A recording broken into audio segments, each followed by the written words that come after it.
Vamos seguir em Brasília, ao vivo, agora a Aline Beckett, quem vai trazer informações para nós. A defesa de Daniel Silveira pediu ao ministro Alexandre de Moraes do STF que o ex-deputado fosse beneficiado pelo indulto de Natal após Lula excluir condenados desse benefício por ataques à democracia. A Aline tem mais informações? Bom dia, Aline. Bom dia, Lívia, a você e a todos que nos acompanham. Exatamente. E além do pedido desse indulto natalino, a defesa de Silveira acabou destacando ali ao final da petição uma mensagem ao presidente Lula. Eles disseram o seguinte na petição, abre aspas, corrigir a maior injustiça jamais vista na história desse país, fecha aspas. E depois eles finalizaram com um obrigado, presidente. Surgiram algumas especulações por parte da imprensa depois disso, de que isso poderia ser uma hipótese, de que isso poderia ser uma mensagem para ironizar o presidente Lula, tendo em vista que Silveira é considerado um radical da direita e também pelo fato de ele estar preso, o motivo dele estar preso. Mas a defesa de Silveira acabou negando essa intenção e disse que apenas encaminhou mesmo o pedido de indulto natalino e agradeceu o presidente Lula ali normalmente ao final do pedido.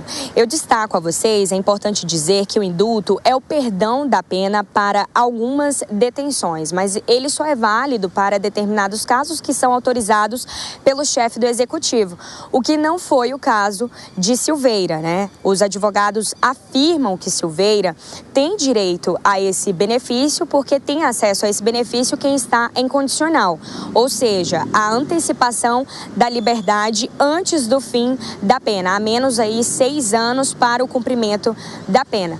Mas o presidente Lula, como você bem disse, acabou excluindo do decreto que concede esse benefício os crimes que são considerados ataques à democracia e também abuso de autoridade. E aí eu lembro a vocês que o ex-deputado foi preso por ataques, declarações contra os ministros do STF. Ele foi condenado em abril de 2022 a 8 anos e 9 meses de prisão.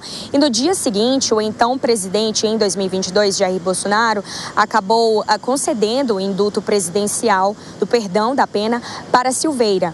Mas em maio de 2023, o STF acabou derrubando esse indulto. E um pouco antes ali em fevereiro, já que foi derrubado em maio pelo STF, em fevereiro ele acabou ficando sem mandato e também perdeu aí o seu foro privilegiado. Então a gente segue por aqui acompanhando qual a resposta agora que a defesa de Silveira deve ter a partir desse pedido de indulto que foi solicitado na última sexta-feira, dia 3. Lívia. Obrigada, Aline Beckett, pelas informações. A Aline volta já já com mais notícias lá de Brasília para nós.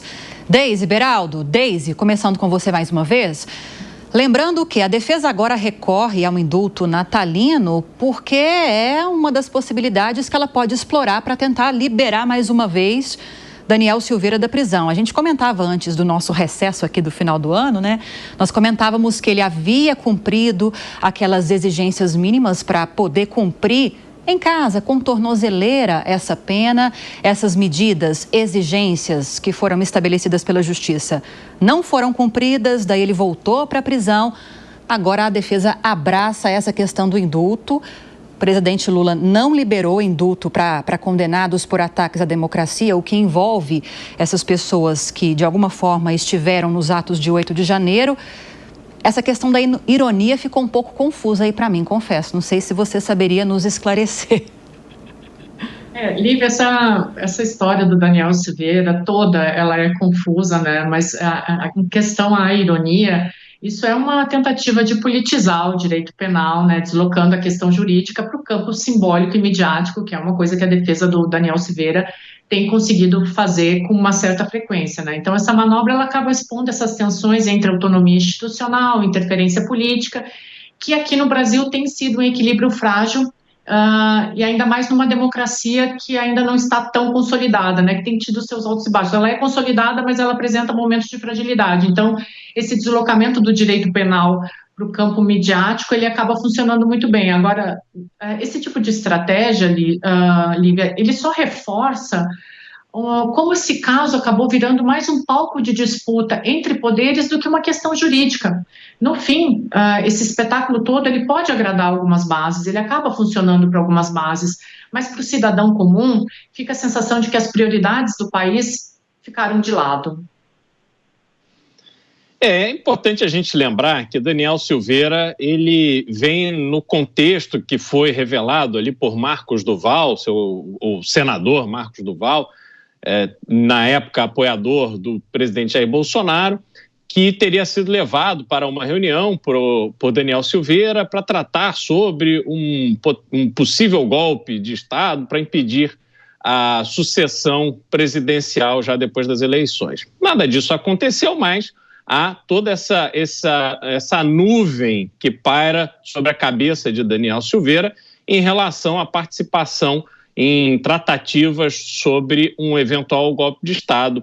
Obviamente, esse pedido que foi feito para que ele seja incluído no indulto de Natal não vai levar a lugar nenhum, porque nem o indulto proferido pelo então presidente Jair Bolsonaro, especificamente para beneficiá-lo, foi validado. Algo que precisa ser discutido, afastando-se o nome dos personagens envolvidos. Afinal de contas, existe ou não existe indulto no Brasil? O presidente da República tem ou não tem este poder? Porque se este poder não é um poder soberano e este poder pode ser revogado pelo Supremo Tribunal Federal, como acontece desde que Michel Temer também emitiu o seu indulto de Natal, é melhor acabar com ele, porque ele não tem absolutamente nenhum propósito. Tudo recai no que o Supremo Tribunal Federal deixará ou não deixará acontecer. Então não tem nenhum